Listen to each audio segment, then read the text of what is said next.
How do you shift from such a hardcore industry like construction and execution and large land pack deliveries to such a soft one as curating the history of India? It's a commercial break. Why have we, as a nation, failed to curate our heritage? We do not have that culture of preserving a heritage. What is your overvision of India all these years from the point of view of collecting currencies? Thing really has changed. Different denominations that have come, or different types of notes that have come. Demonetization happened, and when we got the new notes, which I really don't like. Okay, quick round. Your favorite coffee place? Vidyarthi Bhavan in Gandhi Bazaar. Your favorite place to go shop? I don't go shop because I like the shop to come to me. Oh, I fabulously love it. Where do you have your ice cream? Favorite place in Bangalore? This is a new one that's opened just now. Otherwise, it was Corner House. You first found an RBI note where it says Pakistan note payment refused. What was the story? See, I found this note because, as kids, we were allowed to keep the daily collection into a safe. In that, I found some British India money. It says Pakistan note payment refused. It intrigued me. I didn't know. So when I asked around, I asked my granddad, I asked my father, they didn't have any answer. Why? Only they knew that someone cheated them by giving this money, and that's what actually got me into this hobby collecting. Mr. Rezwan Razack, the Joint Managing Director of Prestige Group, one of the most prestigious real estate firms in India. Aggressive, young, and the man has a passion for collecting paper currency, and we're going to deep dive into it and more about what Rezwan loves about Bangalore, how he's moving to other cities, and what he thinks about life, and what he thinks about curating, and what he thinks about our culture. Coming to you from Quietest. Rezwan, you're a collector. Nobody not know your name. You land in Bangalore and there's prestige everywhere. How do you shift from such a hardcore industry like construction and execution and large land pack deliveries to such a soft one as curating the history of India? What made you shift? It's a commercial break. You need a diversion from what you do. And if you notice that, I don't have any pictures in my office of any buildings. It's only paper money that excites me, and I've been doing it now since 1967, which is nearly 60 years. 60 years of collecting. And of course, collecting was not serious. A lot of people also do bring and give me, now that they know that you are somebody and you collect money. I do also get some from lots of people. I do buying from eBay and auction houses. Have you tried Etsy? Huh? Have you tried Etsy? Yeah, everything. Every side. And more than anything, I spend between 4 and 5 hours on this hobby and also learning about it. Not only do I collect, I also learn about the subject. On that note, why have we as a nation failed to curate our heritage? I mean, I've been overseas and they curate one small tap in 1970s, nicely put up. Why have we failed so badly? I think what as a country as a whole, we do not have that culture of, preserving a heritage. This is your effort to do one of its kind in India, I would say in the world, when it starts with banknotes and paper currency. Anything else you're planning to do since? This has been something that I was fascinated with, and luckily I didn't collect any coins because I would have got diverted, because coins go back to 5,000 years. And fortunately for me, the paper money is only 200 plus years. And the earliest banknote is around 1812, and the note number 108 of Bank of Bengal is in the museum for all to see. That's the first one. More or less the first note. You've started collecting 1770s, 1800s onwards. What is your favorite period of collection and why? Paper money actually is divided into 4, maybe 5 zones, really speaking. We were colonized by the British. And first, initially, it was the East India Company.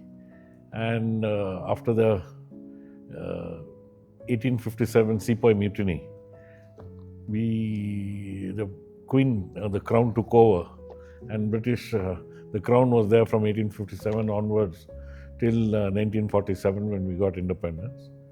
we also had what they call, we were colonized by the by the Portuguese and French.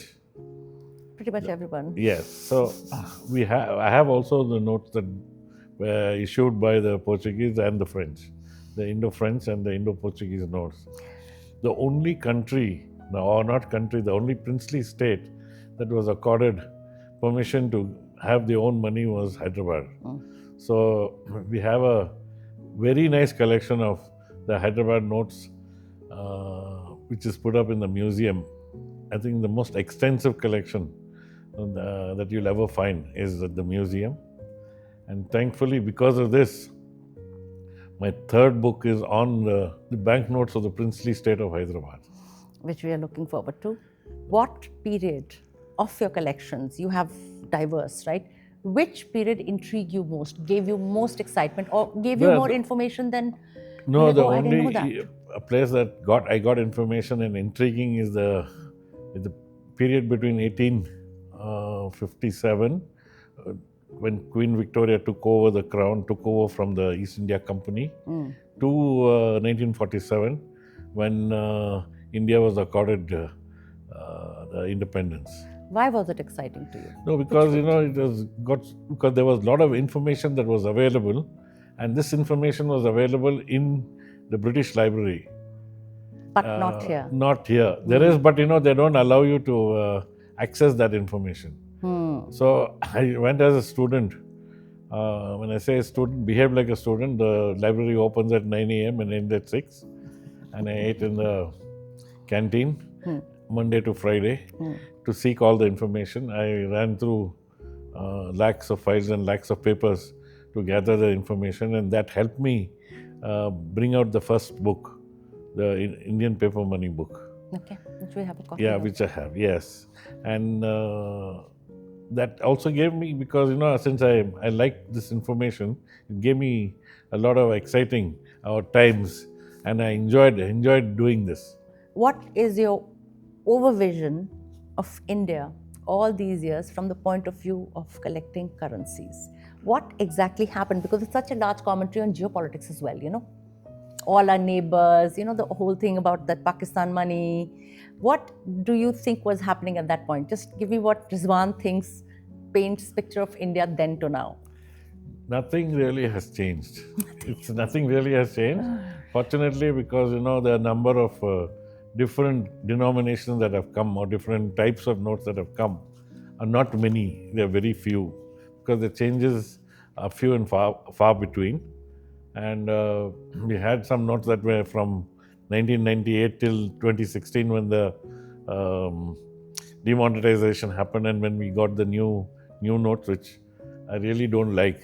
But do you think they have given a little less to the design bit, but given more to the tech bit? They were in a hurry to bring it out, because I think they had not decided. They decided only to bring in 500 and 2,000 initially. And that's the reason. And then the remaining denominations followed suit, but followed in the same pattern that they were there. Fair enough. And if you go back in time, I think the banknotes just after independence were far more nicer and far more beautiful, because they still had the touch of the designers of the past. Interesting. So if I took away all the conditioning, Rezwan has been smack bang in the middle of it. You know what? RERA came, demonet happened. So it's both real estate and currency notes, right? That's right. It's a kind of, I was in Bombay at that point, by the way, so when all of that happened. No, it was a strange thing. What happened was they set up a paper museum in Mysore. When I say paper, they make the paper to print the notes. I think the government spent a lot of money in setting up this factory. So I was very keen to go and see the paper mill. So I connected with the people there and told them that I would like to come and see the mill. I think finally I got an appointment to go there to see the mill. And I set out from Bangalore and reached Mysore. And I'm to take the turn onto the ring road to reach the mill, when I got a call from the CMD to say, "Boss, please don't come today. You can go back. But however, since you're already in Mysore, you come for a cup of coffee." So he said, no, there's some maintenance work going on, and I'm sorry, I won't be able to permit you to go there. So I went. It was in October of 2016, and I came. We had coffee in his house and came back. And rightfully, I think after 10 days, it was announced demonetization. So they didn't want anyone to go and see what was happening there. I think there were no visitors were permitted, and the guys that were in the press were sworn to secrecy. And I can critique it, and let's say if you're running a company and if you're trying to reset a company, you don't want to tell the people how you're resetting it, right? Correct. I would assume. But however, I did go post demonetization. I was invited again. I went there and we were given a complete VIP visit. Of course. At the paper mill. I've also had the opportunity of addressing the entire press in Mysore on the Printers' Day. And I gave them many facts which even the guys working in the press did not know. How fabulous. Okay, so on the currency conversation, your souvenirs are pretty thought through. Usually souvenirs are like smaller version of this or that.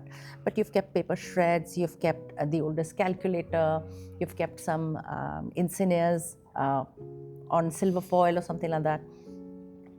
They're kept for people to own, keep, maybe take away as things. How did you decide what pieces of architect or what pieces of those products should be in the souvenirs versus? No, we only thought what would attract a customer because the souvenirs are actually, it's not to make money.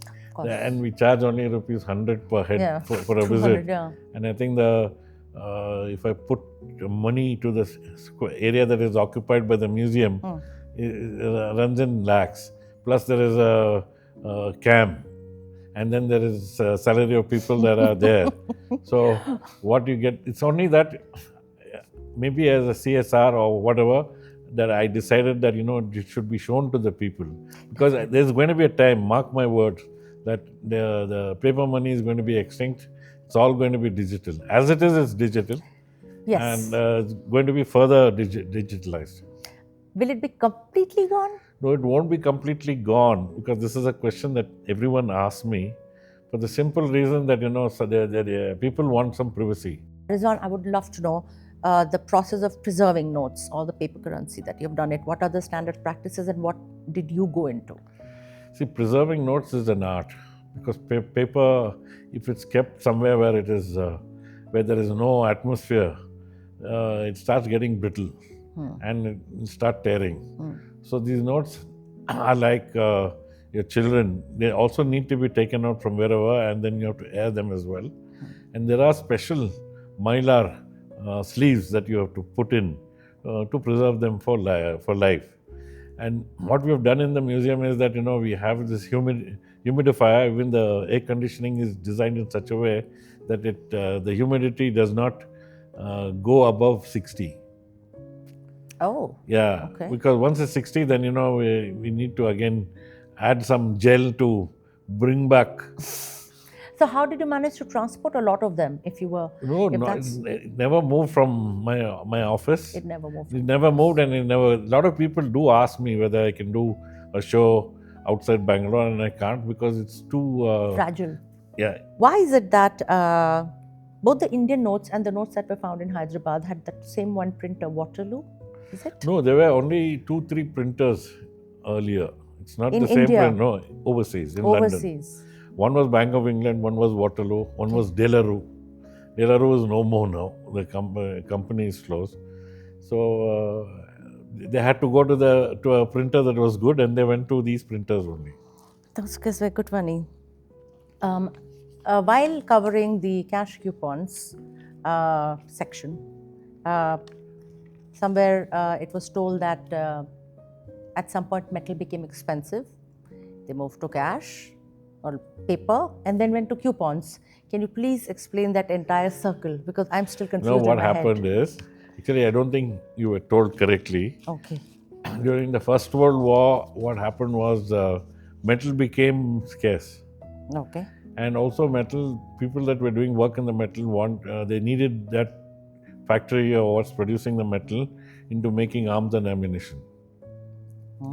So the 36 princely states were accorded permission to use paper tokens for very low value, which is 1 pice, which is 1 bar 192 of a rupee, going up to 1 anna, which is 6 paisa. So these were the notes that were given for 36 princely states, mostly in the northwest region. And they were given these coupons, which are very interesting. Very interesting. Yeah, very, very interesting. And then when things settled down, I think they went back to coins again when the metal became easier. You told me you first found an RBI note where it says Pakistan note payment refused, and India was super smart about it, right? About it. What was the story? The story is a little different than what you have understood. Okay, I'll rephrase it. It's okay. You see, I found this note because, as kids, we were allowed to keep the daily collection into a safe. It was a big one, floor-mounted safe that was there at home. I think when you're some 11 or 12, we were given the key to the safe and said, go and keep the daily collection that came from, because my granddad and my father were entrepreneurs, traders basically. And so the day's collection would be kept in that safe. So when that key is there, you don't just keep it and come. Then you start exploring what's inside. In that, I found some money. It was British India money, picture of King George VI. And on top it's written Reserve Bank of India. And then it says Pakistan note payment refused. So this is intrigued me. I didn't know what Pakistan note meant and how is it Pakistan note, because it's clearly written Reserve Bank of India. So when I asked around and asked my granddad, asked my father, they didn't have any answer to why. Only they knew that someone cheated them by giving this money and the bank put the stamp on it, and they were very upset that they were shortchanged of that money, which they can't get back. But in its true sense, and that's what was an intrigue, and that's what actually got me into this hobby collecting. That's what triggered the whole process. And there was no Google at that time, and there was nowhere where I could get this information. It is much later that I understood that, you see, the British India money was common to both Pakistan and to India. When we became two independent countries in 1947, a day apart, they didn't have their own money. So what they did was, on this British India notes, they overprinted the words Government of Pakistan and Hukumat-e-Pakistan in the watermark window, which they used. And that overprinting was done in Nasik, in India. So when there was movement of people from India going to Pakistan and Pakistan people coming to India, and some did bring that money here.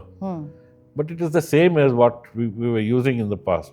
Only thing, there was an amended plate on which these words were added, Government of Pakistan and Hukumat of Pakistan in Urdu. So they said, who will know? So what they did was they scratched off that print. It was on a white watermark. But little did they know that, all the notes that were printed for Pakistan with this overprint, they had kept a record. So when they went to exchange it, they said, "Oh, this is a tampered note. This was the thing scraped off." So they put the seal, and that's how it got left behind, and that's what started my journey into paper money.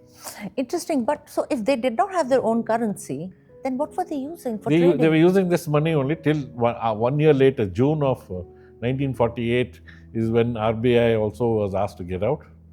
And then they got the Pakistan money, State Bank of Pakistan money, which came in a year later. Till then, the British India notes with Reserve Bank of India with overprinted Government of Pakistan was used in the meantime. Fabulous. What a lovely story. Okay, so if this is a note, tell me, what are the essentials? Like how? No. Which one was the real one? I can't. No, both are real. Both are real, because there are some security features which are there. One is that, it's if you see over here, it looks like three stripes. Correct. But if you look against the light, the stripes turn into 20. If you look closely, this becomes a numeral 20. If you turn it and see over here. This, Oh, they do. yeah, it becomes 20. We have to shoot that. Then there is also a stripe over here, metallic stripe. Yeah. Okay, in the higher denomination, the color changes as well, from Okay. blue to green. I see. Then if you look again, you can see the watermark of Mahatma Gandhi. Ji, I can see After this, I'll tell you how to even detect a note later, but let this be over. I won't tell it Okay. to you on the screen. It's Okay, a done. secret. Okay, done. So Thank these you are for few things that are there. And also if you put it under a UV light, you'll find some fibers which are not visible to the naked eye, which are seen only in the But UV light. can you tell me what's the most easiest to counterfeit? Is that No, actually these are difficult to counterfeit, very difficult to counterfeit. But counterfeiters find a way of counterfeiting it. counterfeiters find a way? Yeah, of find a way. counterfeiting? But we can easily tell if you just touch a note or feel a note. Of course, me, because I'm doing this for a long time, I can even just look and say it is a counterfeit. Why have we, as a nation, failed to curate our heritage? I mean, I've been overseas and they curate one small tap in 1970s, nicely put up. Why have we failed so badly? I think What happened? as a country as a whole, we do not have that culture of preserving a heritage, preserving even something that is silly. Like if you go to Brussels, there is a mannequin piece. It's only this much, and thousands of people go to see it, and nothing. It's a small statue somewhere in the corner. You need to hunt for it. And we have so much of heritage, so much of culture, which is not properly promoted. Hopefully, the book will be launched next month. Oh, you guys are going to get a first peek. Exactly. And it's coming out very, very beautifully. And I think a huge amount of effort has gone in. There have been only 2 issues of 5 notes. That is, first was the print that came from Waterloo and Sons in London. Had only 5 denominations: 1, 5, 10, 100 and 1000. And then they stopped the printing from England, and then they started printing in India. And the denominations are the same. There are 5 more. And that what's happened is because of these, it's only 2 denominations, and you don't expect a book of 350 plus pages. Correct. So it's going to be a big surprise to everyone who's going to hold that book in hand. And I'm sure even before it's launched, it's already become a collector's item. I'm sure it is.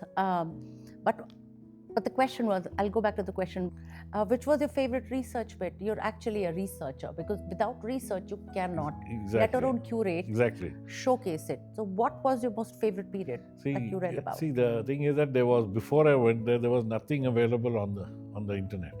For sure. Now, whatever you see is thanks to me and thanks to the information that I have put out in the form of a book, that people are able to get the information they seek.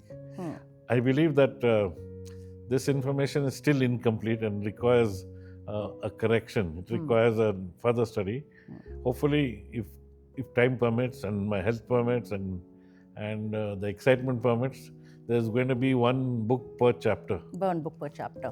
There are 14 chapters, and there'll be hopefully 1 book per chapter. Are you planning to incorporate any kind of AI or high tech, or some kind of a visual, immersive? I was told there are a lot of people who are fanatics, especially collectors, who what they do is you give them a VR or a headphone, they walk away with it. No. This is what I was told. I'm not sure. We don't know, but more as a souvenir, not for anything. Oh. Yeah, they walk away with it as a souvenir. Even for 1 minute, we take a deposit. They're happy to pay that deposit and walk away with it because, it's part of the museum. And people who collect notes, collectors are mad. They're mad. Yes. Well, they're nice mad. You've met them. I've met a few, quite a few. I mean, I've met collectors of vintage cars and classic cars and all of that as well. Bank currency is clearly one of a kind in India, the one that you have, but I'm going to get into it. It's interesting. How do you see Bangalore market in terms of tier 1 cities across India? No, across India, Bangalore is still for us the best market. The reason being is that, there are a lot of people that have moved in. We have now 1.4 crores of people. When I was in school, we had only 6 lakhs. The population was 6 lakh, exactly. And I used to cycle from Infantry Road, which was the ancestral home, to Museum Road where the school was. And on the way, you used to see maybe 5 cars coming from school to the house, and maybe 5 cars when you go back. And now it's only a sea of cars. So things have changed, and then everyone wants a home. Earlier, we used to also have what they call as a joint family property. Now Correct. everything is nuclear. Like, you also want to live on your own. You don't want to live with your dad. That's true. I mean, yes, yeah. No, but it's also it's what true. happened is, because Bangalore graduated to a IT city, we have a lot of white collar people here with a good amount of disposable income. And you can see that because the number of cars also match to the number of people in the city.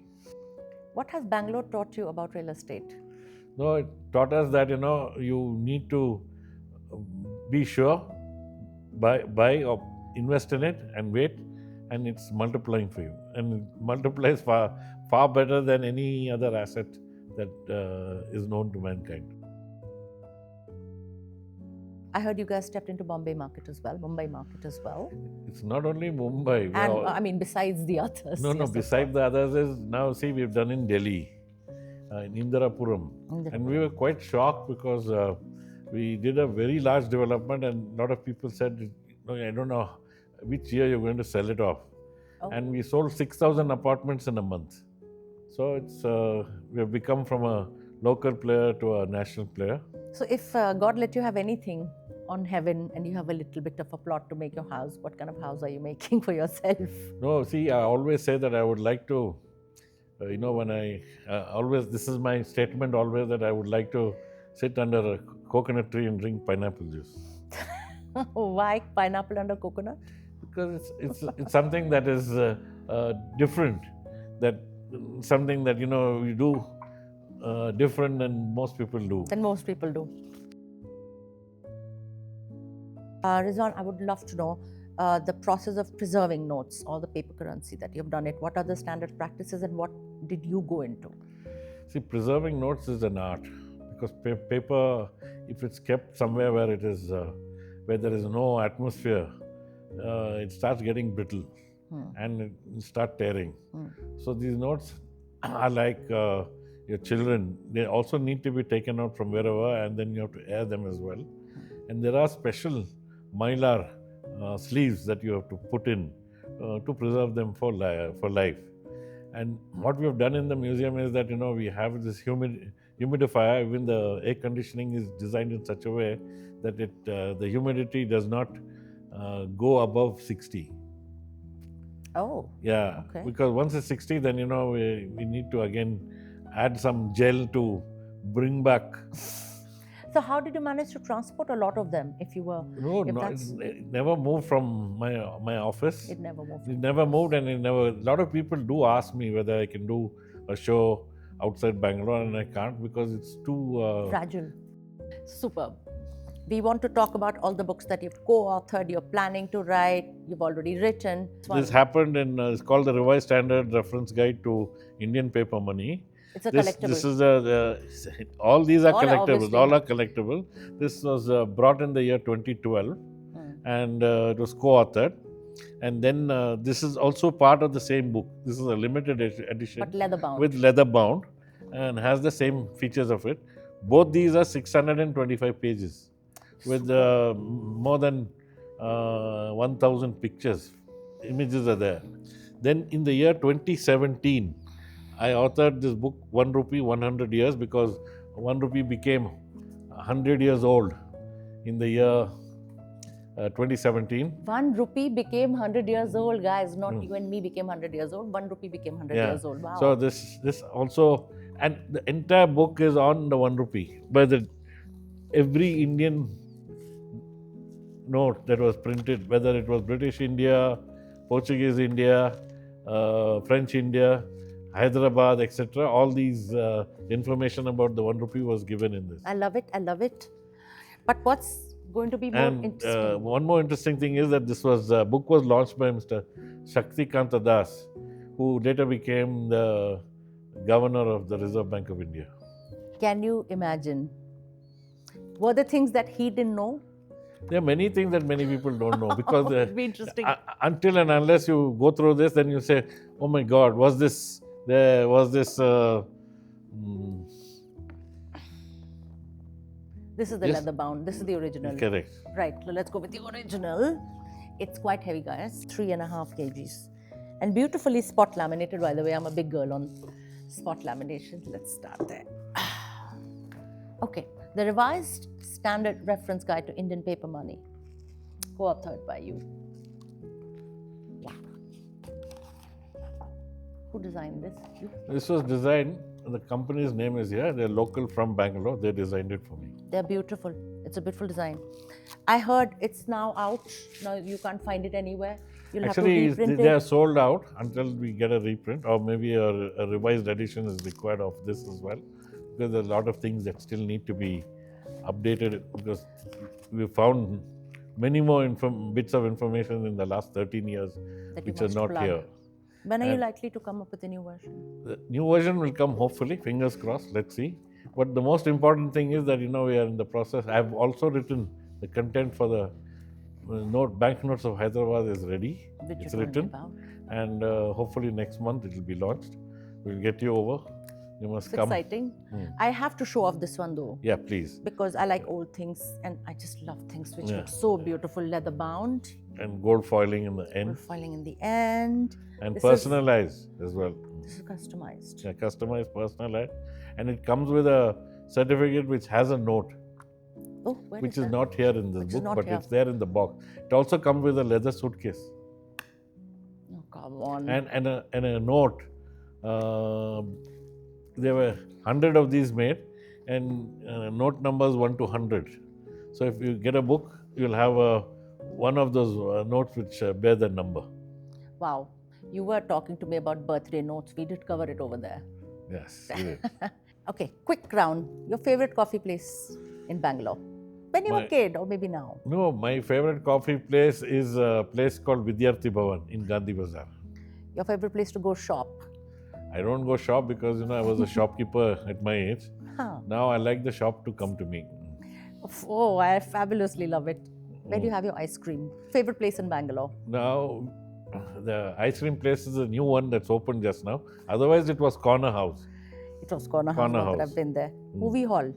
Movie hall, I don't see movies. You don't see movie. I don't see hall? movies, but I maybe once in 4-5 years once. We also got these PVRs. Yes. Someday, maybe I've been to PVR once, and I definitely watch a movie if it's a James Bond thriller. But otherwise, it's on TV. Rezwan, thank you so much for your time.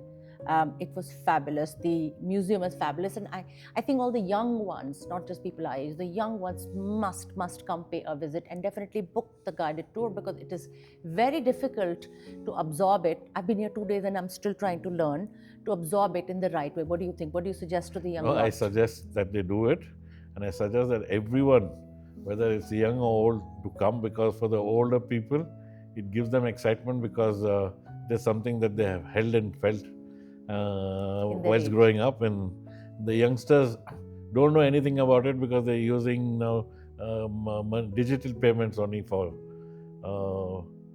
making their purchases. Like I gave my son a 100 rupee note and said, "Man, you go now to a shop, buy what you want, and then bring me the change and check whether the change given to you is right." It took him a while, but if I'd given him the phone, it would have been very easy for him to That pay is it, because true. just a press of a button and it's gone through, and he's got his packet and he's walked home. Thank you so much. Thank you, Shweta. For Thank you being so on much. Quietest Thank you. Talkies. Absolute honor and delight for us. Thank Thank you. you. For content beyond politics, for content beyond Bollywood, for content beyond beauty, I'm sure there are a lot of us who like content which is historic, which delves into interesting stories, and also makes average people stars. You're welcome in Quietest Talkies. Please subscribe, love, and share, and please comment. See you.